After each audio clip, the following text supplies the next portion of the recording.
Welcome into the Emo Online podcast. Mason Voth, Alec Bussey here with you as we are set and ready to go to recap the end of the regular season for the Wildcats. It concluded on Saturday in Morgantown, West Virginia, an 89-81 loss to the Mountaineers. K-State got out to a really good start, but then West Virginia pushed back, and the Wildcats just couldn't get it done. Some sloppy play kind of doomed them in early. The Cats turned the ball over 20 times in the game on Saturday. And 12 of them end up coming in the first half. A majority in the first half came from Marquise Noel. He had 5 of the 12. He made up for it, kind of canceled it out with his 5 steals, but still not great with controlling the ball. He also didn't score in the first half. Keontae Johnson was great in the first. He put up 16 points, had a really good day. But what we saw was a team that playing without Desi Sills just doesn't have enough guys that you can trust handling the ball for extended periods of time. And Desi adds an added threat of being able to get to the basket or do a few more things offensively to open other guys up. Unfortunately, with him gone and he was attending the funeral of his cousin, Desi Sills being gone was a big part of K-State not being able to get the job done in Morgantown. Ultimately, the game didn't really matter for K-State. Maybe the argument could be made that it matters for like NCAA tournament seeding. They were going to be a 2 or a 3 regardless. I don't know that losing to West Virginia really should have changed anything. It was weird on Saturday. I mean, some still have them as a 2. Lunardi dropped them from a 2 to a 3 before they had even played, which was kind of odd because I don't know what had changed in that time frame. So we'll see. I mean, if K-State plays well in Kansas City, they probably end up as a 2 seed still. If not, they're probably going to be a 3 seed. That it just is going to be how it is. And ultimately, it's going to come down to Des Moines, Denver, Columbus, or Orlando, most likely where they end up going. Those first 2 locations, probably still a really good chance that they end up there. But there are some options behind that could come into play depending on how the committee sees things going down. But we'll recap the game quickly, and I'll give my thoughts first because I don't really take much away from this game. What we found out was if K-State is without Keontae Johnson, Marquise Noel, or Desi Sills, this offense is going to have a tough time going. Like, Desi Sills can handle the ball, so that probably would have helped in the turnover department. And he also, like I said earlier, just gives you a little bit more of a threat out there because you have to be more aware of how he can move and handle the ball. He can finish at the basket. And K-State, without that, you really only have to worry about Noel and Johnson. And even though they played well on Saturday, I mean, Noel only ended up with 1 turnover in the second half and blew up for 24 points. Keontae Johnson finishes the game with 24 points. So those guys both tie for the lead in scoring. But nobody else was really able to step up and contribute for K-State. For Cam Carter, he has 13 points, but he was 5 of 12, and he had 5 turnovers. Like, and again, some of the baskets that he wasn't able to finish were tough for K-State. So just a really tough situation for them without Sills. And that's why, I don't know that I can take a ton away from this. West Virginia needed this game badly. They wanted to feel like they were safe and comfortable. A win to end their regular season at home against the number 11 team in the country that is probably going to be a 2 or 3 seed in the tournament. They probably feel better about it now. They needed it. It was a packed house. A 4th largest crowd in West Virginia basketball history was there on Saturday, and K-State was without one of their key cogs. So I'm not taking a ton away from this game. What we do know now, and we have the tangible evidence to prove it, is that if Desi Sills or Keontae Johnson or Marquise Noel is not on the floor for K-State, they are going to struggle, and they're going to have a much lower ceiling and a lower floor as well, I would say, on what they can accomplish. So I'm not too concerned about it. After the game happened, you just kind of brush it off and you're ready to move on and focus on the Big 12 tournament. I think that's how this team is now. I think that's how they should be. There are certainly things to look at and try to correct. Like, Marquise Noel had a bad first half possessing the basketball. That needs to be corrected. And then some of the other guys can maybe learn from what went down. But I'm not putting too much stock in this game. And the real telling thing is going to be how they look against TCU on Thursday. Yeah, I think I definitely put a lot more to this game than you probably are, and maybe even Kansas State fans are, just because I think that this game is a really good example of how this team can completely unravel in certain situations and things definitely seem to be able to snowball when things go poorly for them, particularly in the first half. And I know that they were able to kind of fight back in the second half and make things kind of a game, and they cleaned things up in the second half, but I didn't necessarily love the way they played in the second half either. You talked about Marquise Noel playing better in the second half. Of course he did. That's where all 24 of his points come. But he took 17 shots in the second half and 11 threes. I know he's one of your best players, and he has some incredible spurt ability to him and ability to go score a ton of points in a short amount of time. But generally speaking, I don't think you want one player taking 17 shots in a I half. And I I know don't he have was a problem hot, with it but though. Like he made him. Like he was 41% from the field, 6 of 11 from 3. Like I don't have an issue with it. Like if he's here's my hot and other making issue them, with it though, is that like a lot of them aren't good shots. Like I know we'd like to joke about the vitamin thing, and he's shown an ability to if make they're them from. good, if they're going in though. Like I get it, and there are times where Marquise Noel does take some bad shots. Like he can take bad shots. He is not immune to that. But on Saturday, like they were going in. So I mean, what Tang said about taking your vitamin. I think too many times Jerome Tang comes close to overdosing on his vitamins in games where it looks like Marquise Noel gives him more than one at times. But on Saturday, they were going in, so they weren't counting in Jerome Tang's world. So I'm not going to criticize the offensive performance of Marquise Noel in the second half, or really the game on Saturday. The only issue could come from the way he turned the ball over. Like there are other times to point it out, but I don't think Marquise Noel was the problem on Saturday, except for the first half. Yeah, I just didn't particularly. That's just not the type of basketball that I think you want to play at this point in the season. I think you want to be able to facilitate and get some of your teammates involved. But then also, like you just talked about, maybe some of the guys not becoming ready to play from the jump and it being more important for West Virginia. I think that raises a concern too, because it was an opportunity for you to kind of really step on an opponent's throat and kind of break their will. And that's something that they didn't do. Kansas State didn't do. And I think Noel's play in the first half was a really good example of that. You pointed out the 5 turnovers in the first half. 2 of them were just dumb passes, and another 2 were just lost balls because his ball was taken because he wasn't strong with the ball. And then you kind of expand that a little bit further. They had 7 lost balls turnovers as a team in the first half and 4 bad pass turnovers in the first half as a team. So 11 of their 12 first half turnovers were live ball turnovers that basically helped West Virginia just take it the other way for a bucket. And, this team is obviously very turnover prone. We've known that. They have a point guard who turns it over 4 times a game in Big 12 play.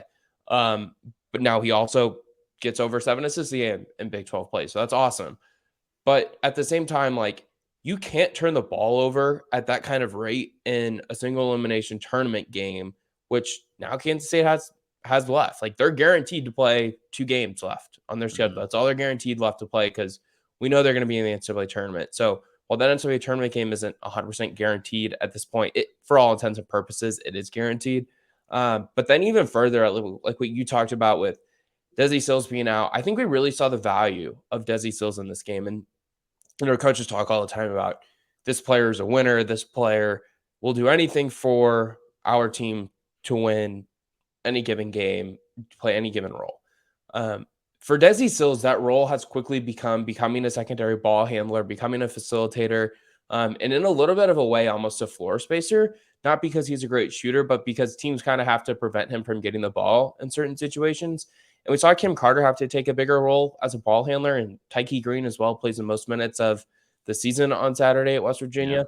Yeah. And quite frankly, I don't think those are 2 things that Kansas State wants to have happen in the big picture of things. Cam Carter's usage rate on Saturday was nearly 25%, which is second highest on the team. That greatly contributes to him having 5 turnovers, 2 of them in the first half, 3 of them in the second half. And his turnover rate was 26. So like, that just shows like Cam Carter does not deserve to have the ball in his hands. And I don't want to make this a rain on Cam Carter parade, but like if you dive into some of the analytics of Cam Carter this year, I know this is something that we've kind of pointed out. If you go look at K-State's Bart Torvik page and you shuffle it by who's been a major contributor and who hasn't been, Cam Carter is one of the worst players on this team.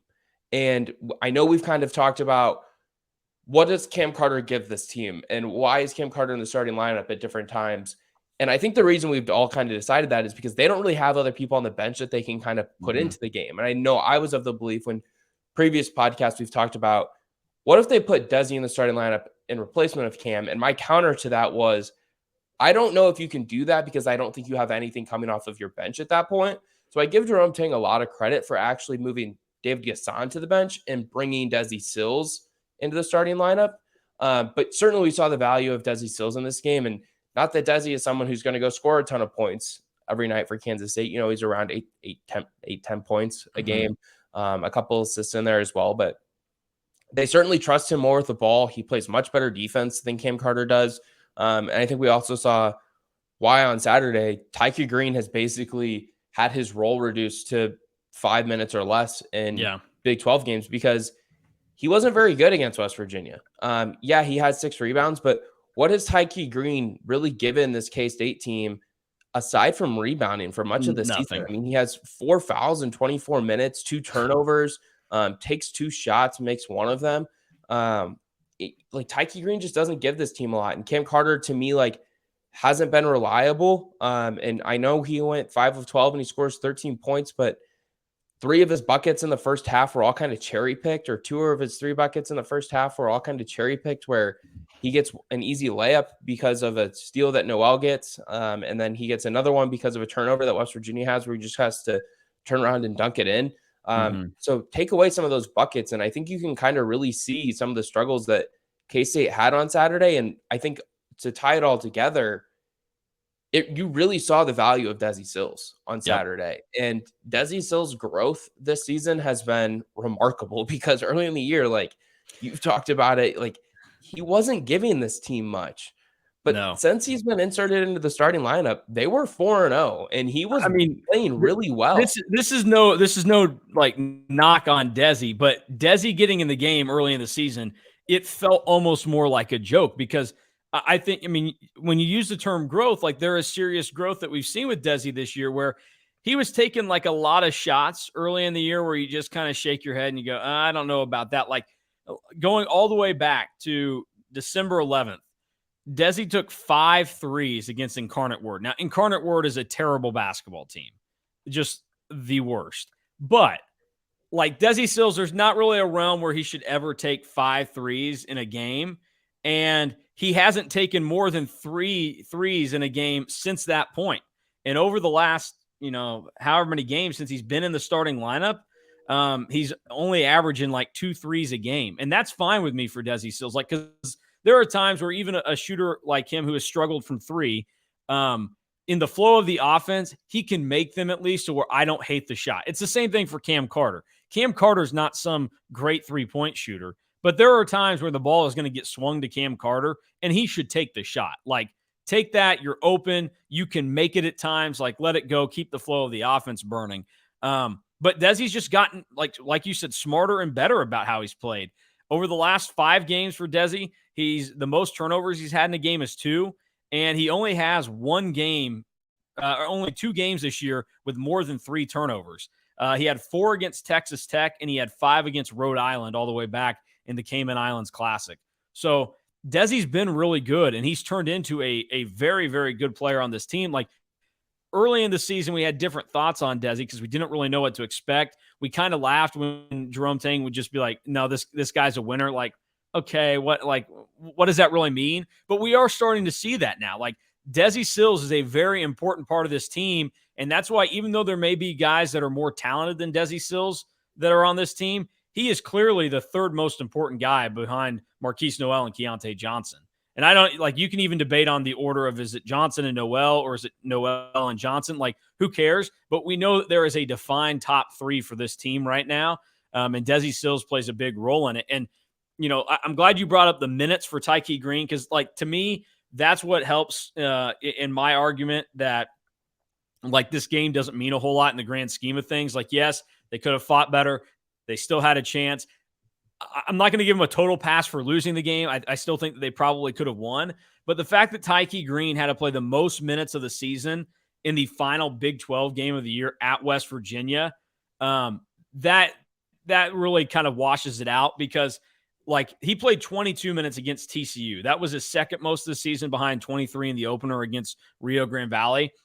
And why he played that much against TCU is because TCU is a physical basketball team. They are bad offensively at times. And so you needed more Tyke Green in that game to help your rebound, to help be physical. He served a role in that game. And in other games this year, we've seen him get inserted because he has a role that he can serve. But in a game where the final score is 89-81, Tyke Green playing 24 minutes, that just shouldn't be the thing. And like, this isn't to bash some of these guys that played on Saturday. I think a lot of the dudes on this team, they all have a role that they serve. They absolutely do. But serving your role also means you have to serve it within the minutes that are specified for the role that you have. And Tyke Green's role is not specified for 24 minutes of game time. And that's K-State had to use him for that much because they were limited there. We talked about it probably 2 weeks ago or something, maybe 2.5 weeks ago when the losing streak kicked in for K-State. And this team wants to look like, and this offense should look like something similar to what Baylor does. The difference is Baylor has the guards to get it done right now. Like, we know about Flagler, we know about George, we know about Cryer, but also they've got your boy Langston Love, they've got Dale Bonner. Like, they've got 5 legitimate dudes that can be ball heavy at times and execute offensively. K-State, for what we know right now, they have Marquise Noel, they have Desi Sills, and one of those guys in Desi can't really make the three on a consistent basis, which is a big part of how that offense needs to operate. And so when you don't have Desi Sills, and I talk about this a lot in football because I think it's more prevalent there, a guy goes down at corner or something, it's not about if, like, say this past year for K-State, it's not about if Julius Brents went down with an injury. It's less about Julius Brents being out and more about whoever they would have had to throw in there to back him up. Now that guy is getting more reps. And now we're seeing more from that guy. And that's what took place on Saturday, where, like, Cam Carter, he plays 30 minutes. If you go through and look at his season, ever since like the start of Big 12 play, where he played 38 against Texas and he was just unconscious in that game, and 31 against Baylor, he played 31 in the win against Texas Tech and then 33 in the win against Baylor.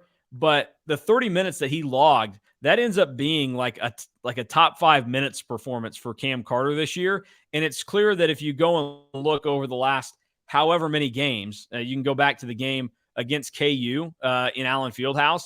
He's played 19, 22, 21, 26, 18, 27, 33, 20, 24, and then 30. Like, being in the 30s and near that number is an outlier for what they want Cam Carter to be right now.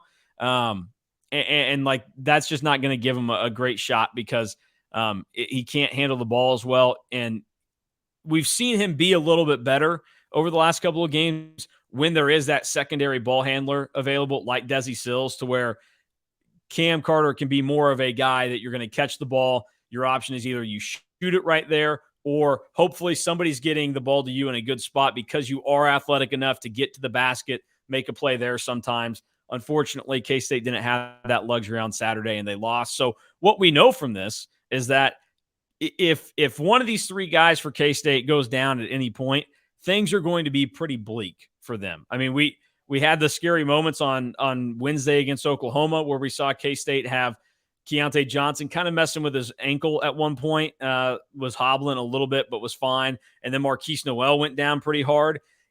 Those were moments where you go, oh man, that you can't lose them. Like, that would smack you in the face and say it. Like, similar to when we found out in 2019 that Dean Wade wasn't going to be able to play in the NCAA tournament. Like, okay, that's a big shot to this team.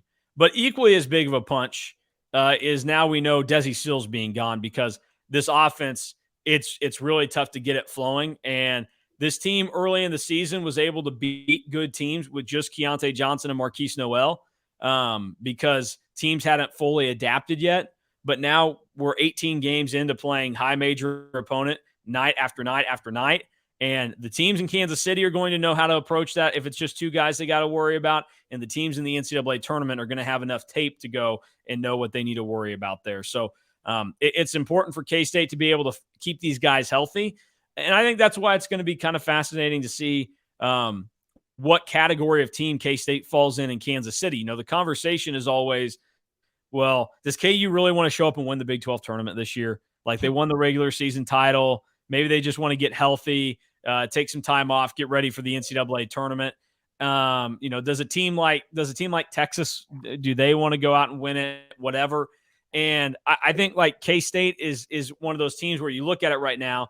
I wouldn't say do they want to win it or not. They certainly want to show up and win it, but is it beneficial for them to have to go and play 3 very tough games back to back days in Kansas City and go through that ringer, and then 4 or 5 days later you're starting the NCAA tournament and the games that really do matter now? I think that there is benefits to them showing up and playing well in Kansas City and winning the Big 12 tournament, but there certainly could be an argument to be made that if they just kind of brought their foot off the gas a little bit, it wouldn't be the worst thing in the world to make sure that they're healthy for the tournament. The last thing, you brought up the Torvik numbers on Cam Carter. If you go and look at the O rating for Cam Carter on KenPom as well, he is the lowest rated Wildcat in that department. And he sorts them by the percentage of possessions used. So in the major contributors category, so 24 to 28% of possessions, Marquise Noel, Keontae Johnson are both up there. And then in the 16 to 20% of possessions used, Desi, Naquan Tomlin, Ish Massoud, and actually Bebe when he's in the game, which makes sense. Bebe gets quite a few touches when he's actually in the game. And then in the limited roles category, and this is telling not just for Cam Carter, who his O rating is 88.5. The next lowest on the team for K-State is Tyke Green at 98.3. But David Gasson is also in the 12 to 16% of possessions used. So Cam Carter is playing 64% of the minutes for K-State, but he is only being used in 12 to 16% of the possessions that they have. And that is, in a nutshell, why losing a major ball handler cannot happen for this team. Because Cam Carter, and again, we're not trying to bash Cam Carter or Tyke Green. We're not trying to, slam them, their character, whatever. But quite frankly, those two players aren't good enough at this point in their careers. And Tyke Green, this is the last year of college basketball. He's never going to be good enough to be a major contributor at the Power 5 level. And I have doubts if Cam Carter is going to be that, but at least K-State can kind of bank on him potentially being here for a couple of years. Yeah, he's only a sophomore. He played for a bad team last year that fired their coach. Like, there's a lot of development that can come, and you can see it with Cam Carter. Like, there is legit potential there, but this coaching staff is going to have to get that through to him. There's a lot of development that needs to be had there. And if you look at like his box plus minus, and that's a stat that estimates the points per 100 possessions a player contributes above a league average player, and it's translated to an average team. So essentially, it's just really adjusted, and it estimates the value of an individual player. And it's a stat that I really enjoy looking at, especially on the defensive side. Cam Carter's got the lowest box plus minus on this team. So like you start looking at the analytics, and like this is something that K-State's coaching staff is aware of. Like I can tell you for a fact that they're looking at the same KenPom numbers that you are. Mason, every coaching staff in the country looks at this. Cam Carter has the highest turnover rate on this team too. Exactly. And they can't put the ball in his hands. And I think his basketball IQ is lacking as well. Like if you go look at the 5 film faults I did from this West Virginia game, one of the very first ones that I highlighted was a turnover that was tagged to Marquise Noel. In my opinion, it has to go to Noel, but it's not really his fault that he made this. I mean, it's his fault that he made the dumb pass. Yeah. But K-State forces a turnover. Noel gets the loose ball. Cam Carter's running the floor. And instead of running towards the rim or running towards the free throw line, Cam Carter's running to the corner. And he's got Eric Stevenson right on his hip. So Noel makes the dumb decision of passing that ball up ahead to Cam Carter when Eric Stevenson's right there. So even if Carter gets it, like he's not doing anything with it because Stevenson's going to be right in his grill. But also, like, why is Cam Carter running in the direction of the corner? You can't do anything once you're there anyway. So run to the rim, run to the free throw line. And again, like this is on Marquise for making a dumb decision to feed it up ahead when there's nothing that's going to come positively out of that. Yeah. And it goes back to what Jerome Tang said after they were able to beat Oklahoma when Noel has 10 assists and 1 turnover, I think, in that game. And Gabe asked him a great, insightful question of, how does Marquise read the defenses? And Tang basically talks about, like, he needs to be able to read whether or not a defender is above or below the free throw line and then make a decision of,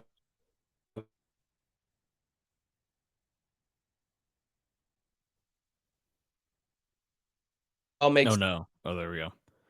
in there. Another decision and 5 film faults. Noel makes another similar decision, making a pass to the elbow free throw line area. So this team has lacked consistent ball handlers all season. And when you look at the West Virginia game, I think that you can kind of fault that Desi Sills wasn't going to be available.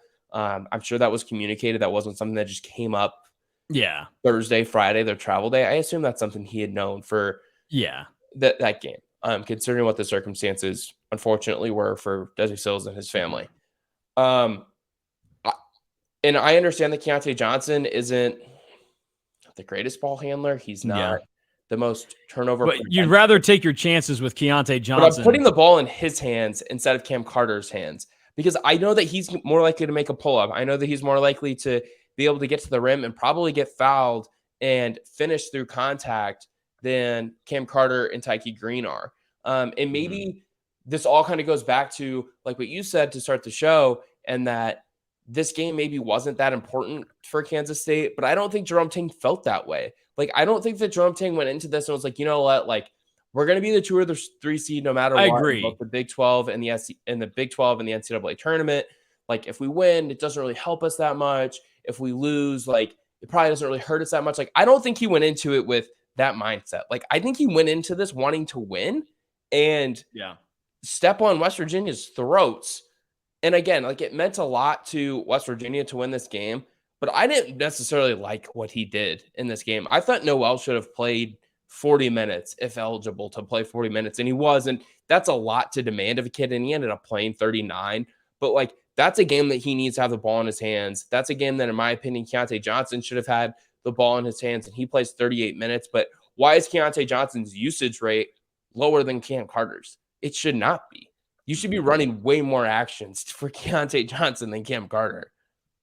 Yeah, I just think it's weird the way the game got sped up, and I think it comes down to decision making too. Like the role that Keontae plays, like when the ball's coming down the floor in the game against West Virginia, it's either going to be Marquise or Cam Carter that has the ball in their hands, and the game got to moving so fast there in the second half that depending on how it works out, like things can kind of get out of whack. Like I thought 76 points in the first half was quite a bit for these two teams, especially given the circumstances, but they combined for 94 points in the second half. So the game got moving a lot quicker, and it got tough for them to be in the flow of it. A couple of things, like just to wrap up the Cam Carter stuff. Here's the discussion for Cam Carter and like the defense of him. Not in the sense of like, hey, he should not be, blamed for some of the things that he's done wrong here, but just to paint the picture of moving forward, what he could do or what could happen here. Number one, he goes from playing 8.5 minutes a game last year at Mississippi State as a freshman on a team that was really bad and fired their coach, to transferring to K-State, playing over 26 minutes a game now, becoming a starter, having a major role on this team where we talked about it, like he's playing 64% of the minutes. There's a lot going on there. So he's having to adjust to that. And like we talked about, again, going back to this Baylor guard comparison, because I think it's probably one of the better things that you've brought up this year and kind of making us align with like what we should be seeing here. We know that Jarrell Colbert is a guy that got redshirted by K-State because ultimately the staff didn't feel like he was well enough prepared by the previous regime at LSU in his freshman season to come to K-State and be ready to give them actual minutes. Now, as I've watched Jarrell Colbert in like warmups and stuff, I don't know. Like I see a dude that can, as a big, can step outside, stretch the floor a little. And I think that there would have been maybe a role to figure things out for him. But ultimately, we know that really hasn't been a problem for K-State this year. Like Keontae's been great. Bebe Ijiola has been serviceable when he's been in. David Gasson, even though there are some holes in his game, you can still like what you see there. Like, it makes sense. They felt like they had enough at that position at the 4 and the 5 to where they could redshirt Colbert, let him develop. They didn't have that luxury with Cam Carter, and I really wonder if they had a guy like, if Nigel Pack had stuck around, would Cam Carter have been a candidate for a redshirt season as well? Because we know that Jerome Tang is going to try and use red shirts when he can, because that's how they just did things at Baylor. And they found it to be of great success for them in giving guys that red shirt year, and then dudes that stuck around, and they had 4 very productive years playing. I wonder if the circumstances had been different and they had been able to have another guard or two around that had experience and could be trusted a little bit more, to where they would have said, hey, Cam, here's the deal. We see a pretty bright future for you, but we think that there's some development that needs to go on. We're going to put the red shirt on you. I just it could have taken place at some point this season with how things worked out, because I really there is a lot to like about Cam Carter. Like, he could project to be a better defender, but I think that goes to the basketball IQ thing you talked about. I think he's got to become a little bit smarter on the defensive end. And then offensively, there are just some things that he has to improve upon. But there's a realistic scenario where Cam Carter takes a pretty significant jump next season for this K-State team.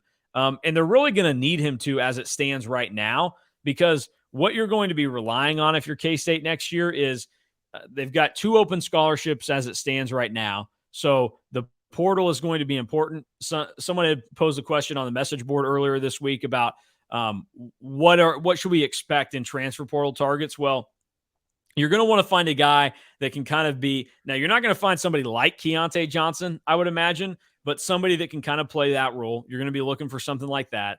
And then you're going to need a guard, and preferably a guard that can shoot it from 3. Because with Marquise Noel leaving, there's really not anybody left on this roster that projects to do much there. And that's kind of where Cam Carter could slide in next year, is with some improvements in the offseason. I really think he could have a very good season next year for K-State and be a good player still, but there are just some things that got to get worked out. And unfortunately, he's not ready for that yet with this team. He's only a sophomore. It's totally different how things have played out. He's been good enough for them this year. He stepped up in the right games. And we certainly know it's possible. He did it at Texas. It could be the second round, and K-State really needs somebody else to step up for him. I'm not writing off Cam Carter to score 17 points for them in a game, because we've seen him do it this year. But the likelihood of that happening is pretty low, especially when Desi Sills isn't out there on Saturday, and it just kind of led to what we saw between K-State and West Virginia. So, it was frustrating to watch, and you kind of think that they could have done some things better, maybe could have looked a little bit more, engaged and have a little bit more fight at times. But it shouldn't be anything that ultimately people get too beat up over. Just kind of move on from it. Get ready for Kansas City, because TCU is going to be a really good fight. And then obviously the opportunity on Friday, if you make it to that point, it's either going to be Texas or Oklahoma State, I would imagine. And both of those teams are good teams. And Oklahoma State, in their case, they are going to be desperate for wins in Kansas City, because they're a bubble team. They're on the outside right now, according to most bracketologists. So they need to do as much as they can. So whether you get Oklahoma State or Texas on Friday, if you make it there, the Wildcats have a lot of good tests and challenges coming up before they get to the NCAA tournament. And we'll see if they're able to grow in any fashion from what took place against West Virginia. Yeah, and I think it just becomes really important. Desi Sills is going to be back this week, barring some unforeseen circumstances. He should be back with the team. But yeah, I think that and not to continue to repeat ourselves, but we saw the value of Desi Sills on Saturday, and Kansas State needs him. Jerome Tang made the right decision to put him into the starting lineup. Now, selfishly, I think he may have waited too long to do that, because he wanted to maintain his eligibility to win Sixth Man of the Year in the Big 12, which, in my opinion, he was never going to win. That was going to be Sir Jabari Rice's award to lose. But all things kind of considered, they're they need Desi Sills in the lineup, and they need him for floor spacing, for defensive purposes, because defensively, he's able to guard opposing backcourts in a more effective manner than Kim Carter is. He's able to be a better defender than Tyke Green is. And both of those players had to play a lot more on Saturday because Desi wasn't available. And again, like, it's for unfortunate circumstances. His cousin passed away. But, all those things kind of considered, like, yeah, this team goes into the Big 12 tournament and they get a TCU team that it's kind of limped in, if you kind of think about it. Was it Oklahoma they lost to on Saturday? TCU,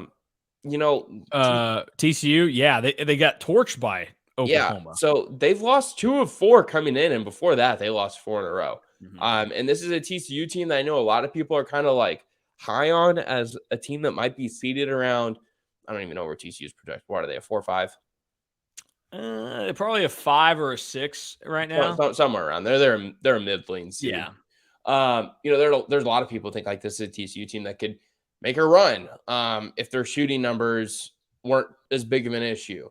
But TCU is, I think, a team that's probably looking at the Big 12 tournament as an opportunity to maybe move up a seed line or two, with opportunities coming against a K-State team that's a 2-3, opportunities coming up against Texas, who's probably on that same 2-3, assuming Texas gets to the semifinals on Friday night, and then potentially an opportunity to play, in my opinion, what is the number 1 overall seed at KU on Saturday, if they're able to get that far.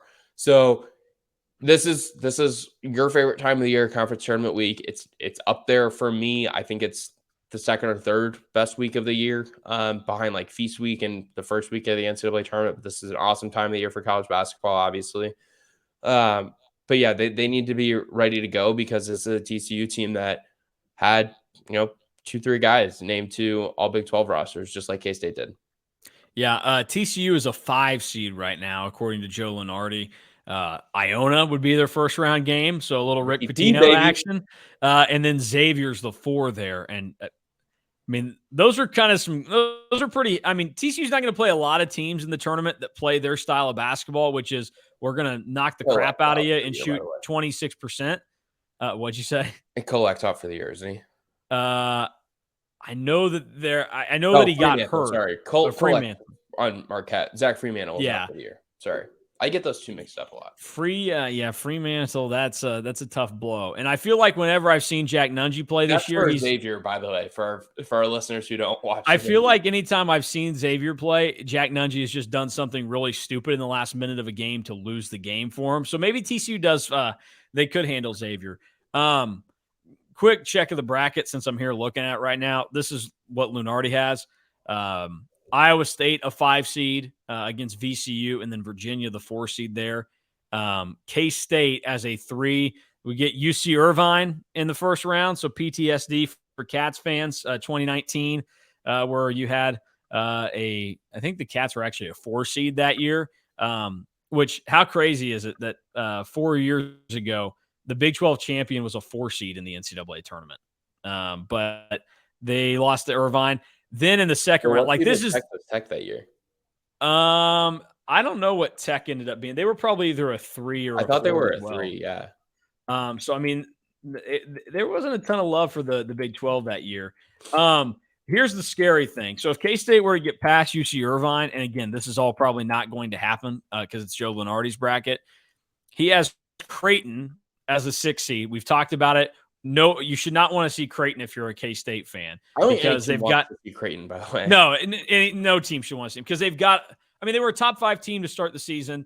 They dealt with Kalkbrenner being out, some other stuff. They got it back on track. They are a dangerous team. Really good guard play. There's a lot to go off of there. Then Nevada and Wisconsin is the first 4 game. Look, Wisconsin, they flat suck this year. They should not be in this NCAA tournament field, but there is history there. And the fact that the 2008 and 2011 Wildcats were knocked out in the second round by Wisconsin, that also is a scary thing. So Joe Lunardi is just going off of like the history books here and trying to strike fear into Wildcat fans and what you might see there. So that's what Joe Lu has working and going for him right now. I guess just to do it real quick to give people some hope, Jerry Palm still has K-State as a 2 seed. Lunardi had K-State going to Des Moines. Palm has them going to Denver. K-State as a 2 would face UNC Asheville in the first round. Asheville could be a dangerous 15 seed. after watching way too much Big South tournament this week.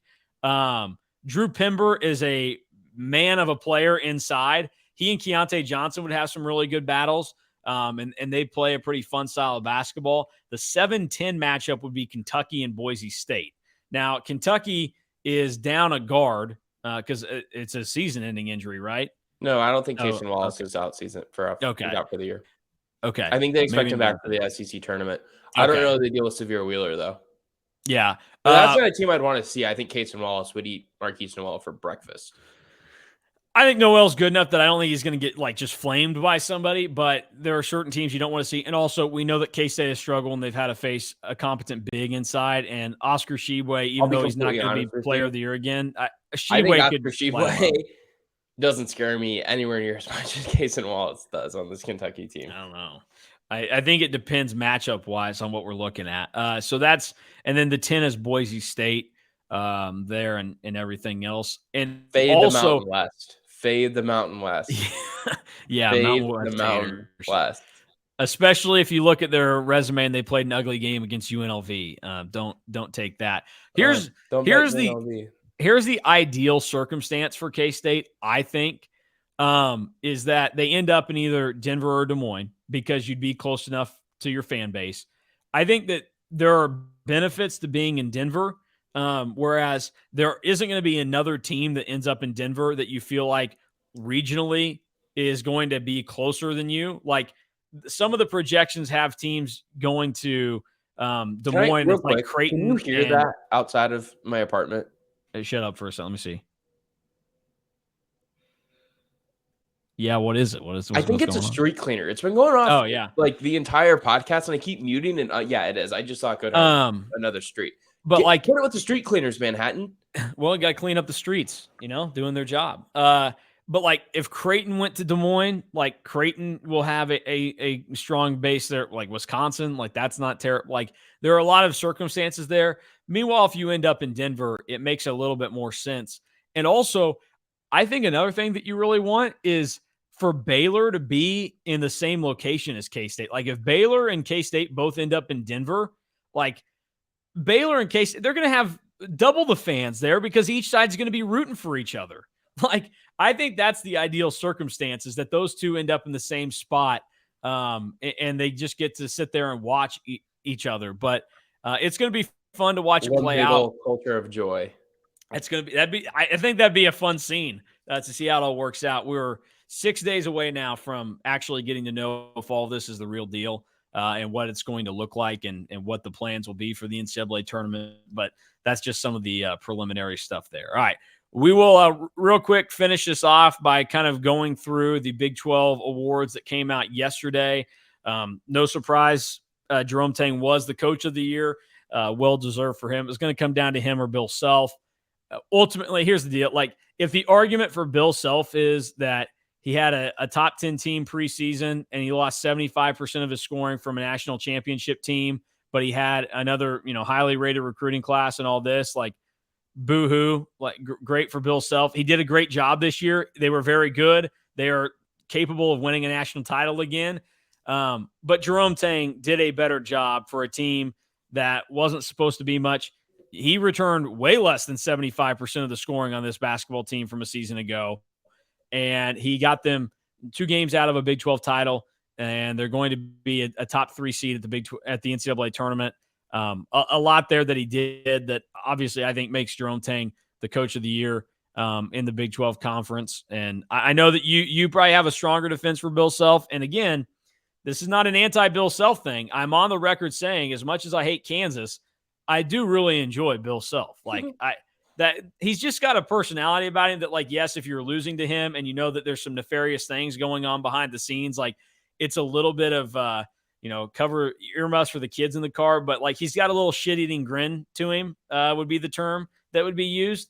But I kind of like it. And he's just, he's just like a good old Oklahoma boy. And I don't know. I mean, they play well, but we got guys over here. We're just going to be a good basketball team, keep winning games. But you said that. That's not me. Like he is a guy that, as much as I hate the school he coaches at, in everything that they do to win sometimes, by golly, I do really enjoy Bill Self because I do genuinely think that like he is a good guy. Like I don't know. I'm always he's entertaining. I do enjoy him. So this isn't like an anti-Bill Self thing, but Jerome Tang 100% deserved Coach of the Year in the Big 12, and I'm glad that nobody got a little frisky and gave it to Bill Self. Yeah, I think that Bill Self certainly has an argument for it when you kind of look at some of the statistical numbers of what he had to replace from last season. But I also think that the coach of Kansas kind of gets the Ohio State football treatment where you're probably just not going to win Coach of the Year when you're coaching at Ohio State for football, and you're probably not going to get Coach of the Year when you're coaching Kansas basketball. Like, I don't think Ohio State football has had a Coach of the Year since like the 70s or something, which is freaking nuts. When you kind of think like they had the national championship a couple times there. I know Jim Tressel won one, and Urban Meyer obviously won one as well. And Urban Meyer won it with his backup quarterbacks. Notice this at the end of that. But at the end of the day, I certainly think that Jerome Tang was deserving. I think Rodney Terry at Texas deserves some credit, being able to kind of keep that all together considering the tough circumstances that existed down at Texas this season. Now, again, like Terry just kind of inherited a roster. I don't want to say inherited. He took over a roster that obviously is really talented and really deep, and he was able to get them to a second place finish in the Big 12. So I do think he deserves some recognition as well. I know College Game Day recognized him on Saturday, so good for him. He obviously did a really good job. But yeah, at the end of the day, like I think Jerome Tang is the coach that was the most deserving in the Big 12 to be able to take a team that was picked to finish last in the Big 12 before the season, and have them in a position to be a 2 or a 3 seed overall in the tournament is, pretty incredible for what he was able to do. And it's no secret that Kansas State was pretty lucky at certain times this year with what they were able to get out of Keontae Johnson, but being willing to take that challenge on and being able to coach Keontae Johnson after not playing for basically 2 years, you deserve a lot of credit. So congratulations, Jerome Tang, on winning Coach of the Year in his first season at K-State. So here's the number for you. Bill Self just finished his 20th season in the Big 12. Do you want to take a guess how many times he's won Big 12 Coach of the Year? Probably one. He's won 17 Big 12 championships in 20 years. He has won 6 Big 12 Coach of the Years. Okay. I thought you were, when you said 17, I was like, he's won it 17 times? But here's the craziest thing. He has not won the Coach of the Year award in a season which KU won the national championship. So he didn't win it in 2022 or 2008.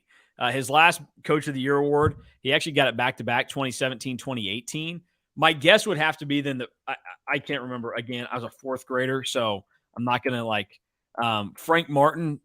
No, Frank Martin didn't even win it in 2008. I was trying to figure out who would have won Big 12 Coach of the Year in 2008. Frank won it in 2010.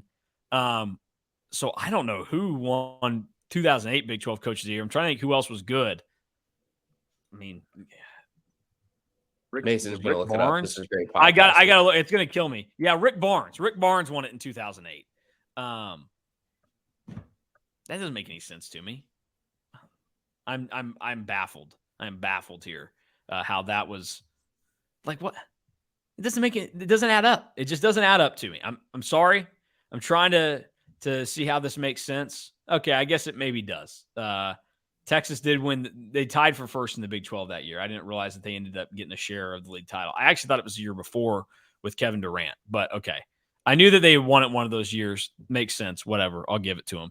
Other awards, Jalen Wilson wins the Player of the Year for Kansas.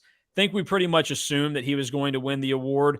I think there is a stronger case to be made for Marquise Noel than what a lot of people would. If you go and look at like some of the numbers, especially in Big 12 play, I get it. Like it's a full season award, but if you're naming awards for a conference, there probably should be more weight into what happens in league play.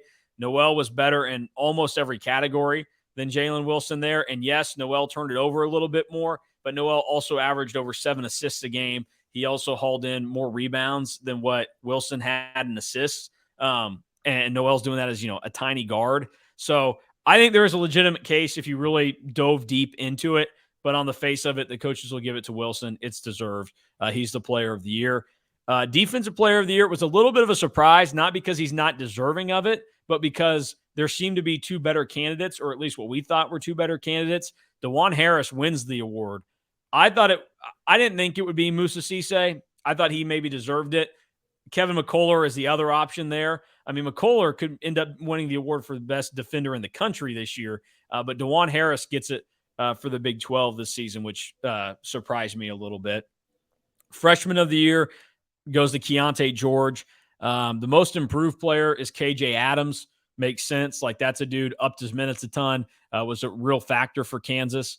And then the newcomer of the year, unanimous, was Keontae Johnson. Another one. Makes total sense. Well-deserved. I mean, it's the best story in college basketball this year. It's the cliche that everybody uses, but it's kind of true. Like, with what he came back from and how he was able to 2 years without playing real basketball, get out there and from the get-go be dominant and lead this K-State team was really, really significant. And he's one of those dudes that when you look back, depending on where this ends up going in the Jerome Tang era at K-State, like, he's going to be one of those dudes that people will be really grateful for a very, very long time.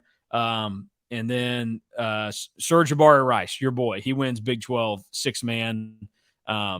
Deserved. I mean, I wrote about it when we did our own awards. We all picked Serge Jabari Rice. You could have made a little bit of an argument for Desi Sills. Unfortunately, like, I think in a regular year, Sills probably wins it, but this was not a regular year. And Serge Jabari Rice, maybe Texas was doing this to get him the award, similar to Jerome Tang, because he played like the second or third most minutes on the team for Texas, and he was their second leading scorer. Serge Jabari Rice, he was a starter coming off the bench for the Longhorns, and he's really good. He ends up actually being all Big 12 third team. There could have been a case for him to be all Big 12 second team, even. Like, he was that good this year. So no complaints there from everything else. K-State's other award getters this year, Noel and Johnson end up on the all Big 12 first team. Adam Flagler, Jalen Wilson, and Marcus Carr are the other three that make it there. Jalen Wilson was unanimous, so that means all 10 coaches had him on there. Makes total sense to me. Marcus Carr, I had Marcus Carr on there as well. Adam Flagler is the one that I am blown away that it was unanimous. I like him being there is totally fine. Like, I get it. I actually had him. I had him as a second team guy. But I don't have an issue with Flagler being there. The fact that he was unanimous and Keontae Johnson and Marquise Noel weren't as well then, it does make me scratch my head a little bit. I guess Mike Boynton was probably the one that didn't vote for Marquise Noel because Mike Boynton didn't seem to be too concerned about Noel. They didn't really defend him too difficult, and that's probably why he put up 20-plus on Oklahoma State both times this year.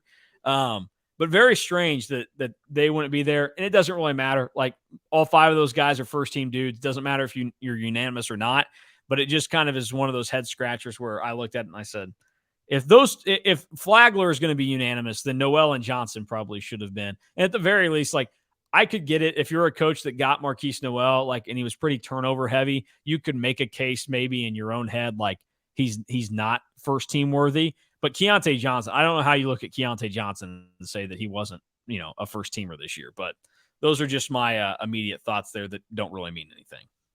Yeah, I definitely think that Flagler should be a first team guy. I actually had the exact same first team as the coaches put out, which I thought was kind of cool. The second team was a little bit interesting. I didn't expect Damian Baugh or Gabe Kalsher to be there. I didn't even mention them on my honorable mention. We only did a first and second team for the website. But I didn't even list them in my honorable mention. So maybe just the coaches know more ball than I do. I don't really know. I'm sure they do. But I do think Keontae George was pretty deserving of being recognized. I thought he had an awesome freshman year. And I do think he's just a much better basketball player than Grady Dick is. Like, I've gotten to the point now where Grady Dick just doesn't do anything for me other than shoot. And he's lately not made very many shots. I like him to be more of a cutter, a slasher. He can't dribble, and I don't think he rebounds very well, and both of them leave a little bit tired on the glass. So freshman of the year, I thought that was pretty spot on. Maybe you can tell me more about this, and KJ Adams is certainly deserving of being the most improved player of the year in the Big 12. I wrote that I think Marquise Noel has an argument for that. You're right. I really do.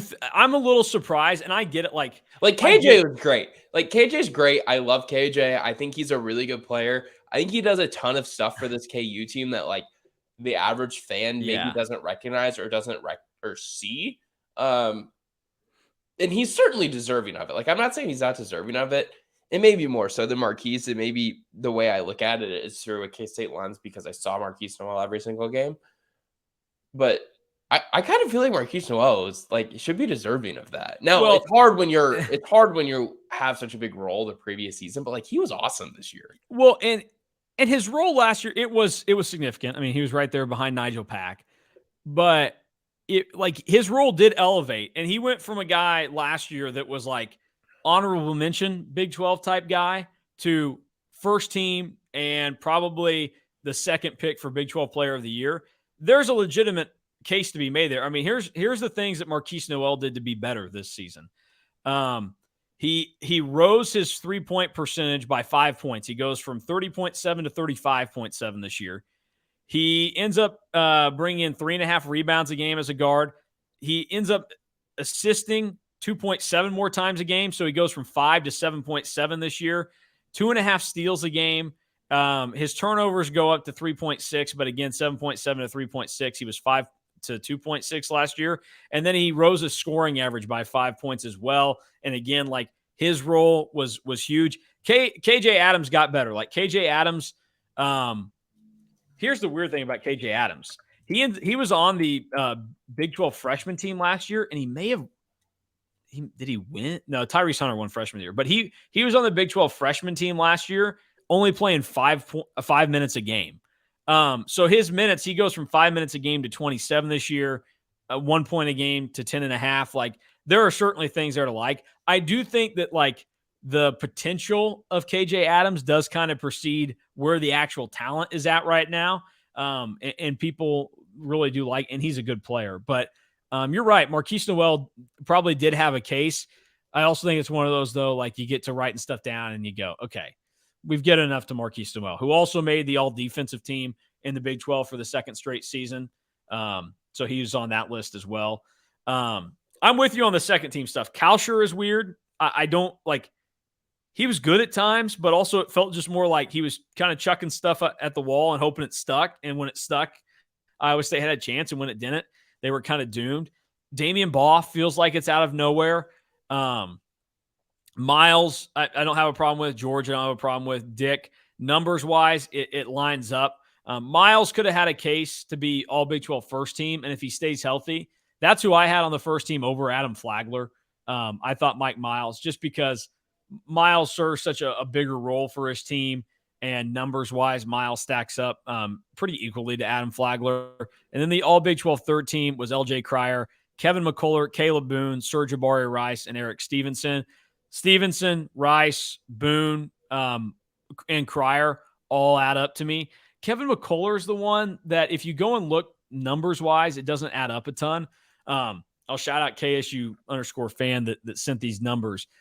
He went and he sorted the all Big 12 teams based off of their player efficiency rating and what they ended up stacking up to. So the guys on the first team, Noel was 20.8, Wilson 20.5, Johnson 19.7, Flagler 19.5, Carr 20.4. All makes sense. The other stuff though, like you get down to Gabe Kalsher, his PER was 13.1 this year. The next lowest out of any guy that made it onto an all Big 12 team was LJ Cryer at 16.2. So I don't know where that all necessarily comes from. But you know, it is what it is. McCullough was down there too. So just kind of interesting to see how it worked out. And then the Big 12 defensive team, Kalsher, Harris, McCullough, Noel, and Musa Cisse from Oklahoma State. All newcomer team. Keontae Johnson was a unanimous selection for that. No other Wildcats, though, got awards of any kind. So there you go. Here, real quick, Big 12 freshman team. Keontae George makes sense. Taman Lipsey makes sense. Grady Dick makes sense. Milos Uzan from Oklahoma and Pop Isaacs from Texas Tech. I don't remember jack that Uzan did in watching Oklahoma play twice this year. I couldn't even tell you who he is. But I also have not taken in a ton of Oklahoma basketball. And I couldn't give you another freshman that I'm like, yeah, he should be up there. So I'm not going to criticize it. It was one of those, though. I was like, oh, okay, whatever. Ernest Uday's kind of had a good second half of the year. Mm-hmm. Yeah. That would have been one of the main Israel's gone up. Disappointing at Texas.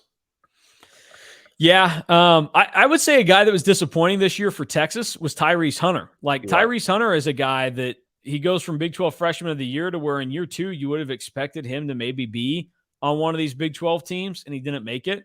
And now it hurts that they brought in a guy like Rice, who was so good for him, but I don't know.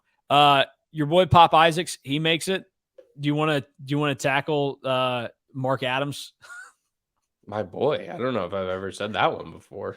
I don't know that you did. I think you just said him one time, and I was like, Serge Jabari Rice is my guy, though. I know he is, and I feel love Serge Jabari Rice, and I love his game. He lets you know too, and I love his name more than his game, though. Oh yeah, his name's awesome, sir. Yeah. That's an awesome name. Plus, I made a great meme of him this weekend. Did I send you that? I don't think so. You can say it though. I don't need it. No, I don't need it. I don't need it. Oh, I thought I it need was Serge funny, Jabari Rice content. But it makes fun of your least favorite school. I mean, maybe I want to see it. I don't know. To you. I'll pull it up. All right. We won't tackle the Mark Adams stuff. He went Jayhawk hunting. I mean, you could have done that with anybody. I know, but like it's kind of funny. Like, sir. Yeah. Okay. Yeah, but I've got upside down Bill Self, Jalen Wilson, and I think DeJuan Harris is. I would have preferred you swap out Bill Self with like Grady Dick or somebody. But I just pick random people. Yeah, I don't. But again, you shouldn't disrespect Bill Self. We've been over this. I've made a lot of Curtis Townsend. You could have thrown Curtis Townsend on there. It would have been totally okay with it. I've made a lot of funny things like that this season. Mostly for Pac-12. Oh, this was after Oregon beat USC. That's a duck attacking Trey White. Okay, there you go. A big duck. Come on, that's funny. That's like that picture is like the horse-sized duck or 100 duck-sized horses. Bob Huggins grilling Caleb Grill. Okay, that's a great one. I don't know. You might get canceled for that one now, though. A little insensitive since he got kicked off the team. But no, that's those are good. Okay, I'll give you credit. Now, that needs to be your thing. Big 12 tournament Thursday.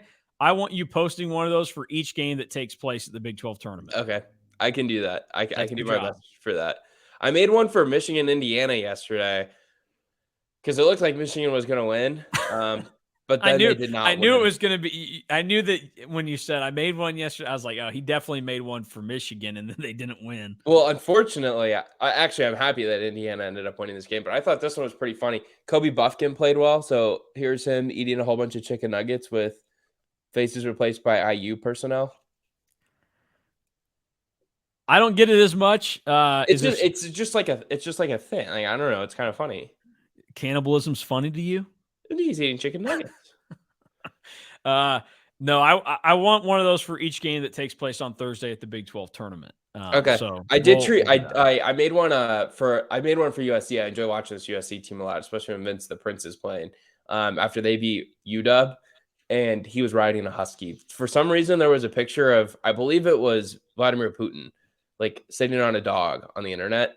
So I may or may not have photoshopped Trey White's face onto Alec Bussey. Cannibalism and communism in the last. Here's a K-State one. I hope it's positive, or you're going to get flamed even more for that. I forget why I did peanuts here, but who are they? It's after K-State beat. Oh no, this isn't after K-State beat Florida. Florida must have just lost to someone else, but I don't know who they would have lost. They had. Well, I don't know. They lost to Kentucky like a week later or something. But what? They had a bad loss to somebody in there, I thought. I don't know. It was before Colin Castleton got hurt. And it definitely had something to do with peanuts. And I don't remember what I did, but it's Todd Golden, Colin Castleton, and another Florida player in a castle, get it, Colin Castleton, with a cannon shooting peanuts at it, and the castle is on fire. Makes sense. You just got an inside for the Big 12 tournament. You just got an inside look there at A, Alec's sense of humor, and B, some of the inside stuff that we talk about, because all of his love for like the Pac-12 that he was bringing up and Vince the Prince and everything, like that's just what he always wants to talk about is He's an over rambunctious lover of the Pac-12. So I do like the Pac-12.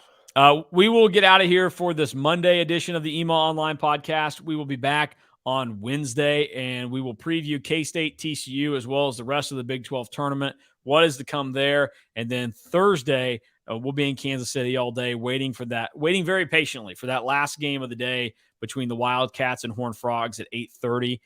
I actually kind of like that it's the last game of the day. I would have preferred K-State to play Oklahoma or Oklahoma State in the first round as a 2 seed, but you can enjoy the other 3 games before we actually have to work and watch K-State play. So I'm looking forward to that, and we'll have plenty of coverage from KC all throughout the week. Football stuff coming as well. Chris Kleiman has his first media availability of the spring tomorrow, as K-State will hold their first spring practice tomorrow morning, and then we will have obviously a lot of NCAA tournament coverage starting on Sunday when the bracket comes out, all the way through next week when the Cats know their destination and what's to come with that. So that'll do it for Alec and I. Go sign up at Emo Online if you haven't already. You can get your first 30 days free right now if you use the promo code EMA30 at sign up.